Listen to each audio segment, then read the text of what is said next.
Hey, I'm Dr. Jorgensen from Frontier Pediatrics, and I'm with swim instructor Laura Twist, and we're here to talk about pool rules. How do you keep your kids safe when you're at the pool, the lake, or the river?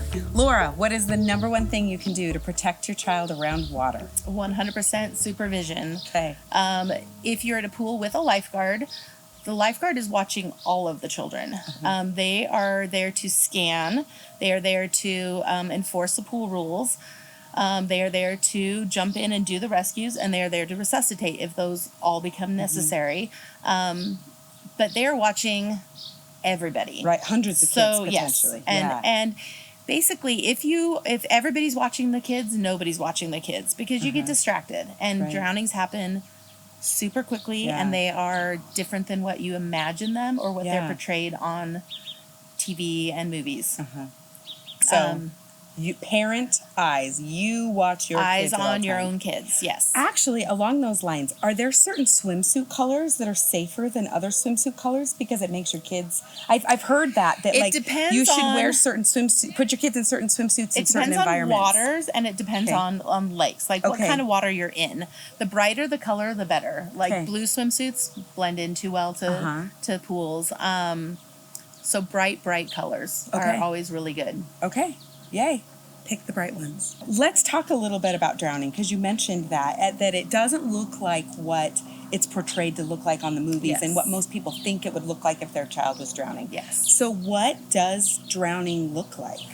When I'm in a pool, I'm constantly scanning, even when I'm teaching my own classes. And I kind of like, okay, I need to keep an eye on that kid and that kid and that kid, just as extra eyes for the lifeguards.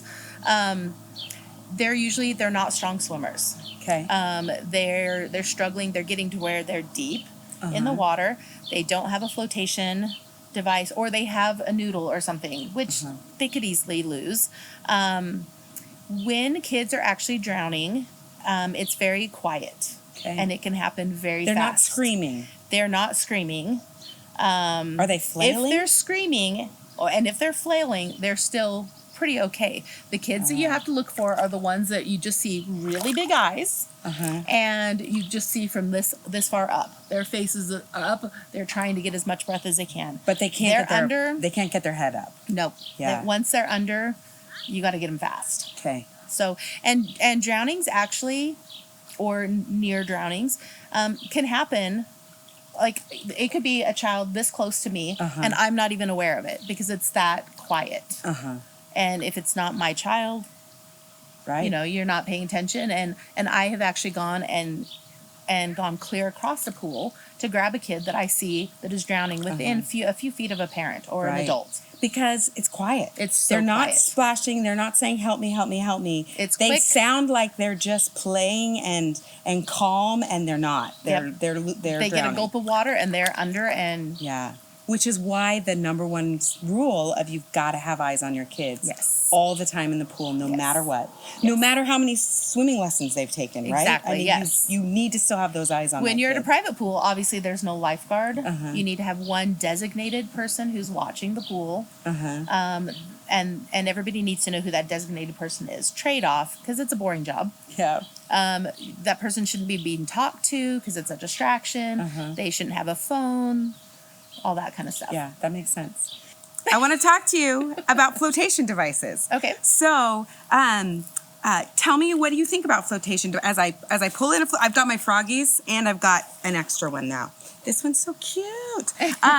What do you think about flotation devices? Are they good? Are they bad? Are they helpful? Are they not helpful? Like, what's kind of your big picture take on flotation devices? If you have a non-swimmer, a flotation device is definitely going to help. Okay. Don't get too comfortable with it, though, because they can slip out of them. If it's not properly fitted, then it's not going to be safe. These have buckles in the back, so the kids can't unbuckle them. But if it's not on tight enough, they can figure out how to wiggle out of it. I'm going to show. And it has, these little pieces that come up over their shoulders to hold them in, and then this for their arms. What do you think of my froggies? Are these good flotation devices?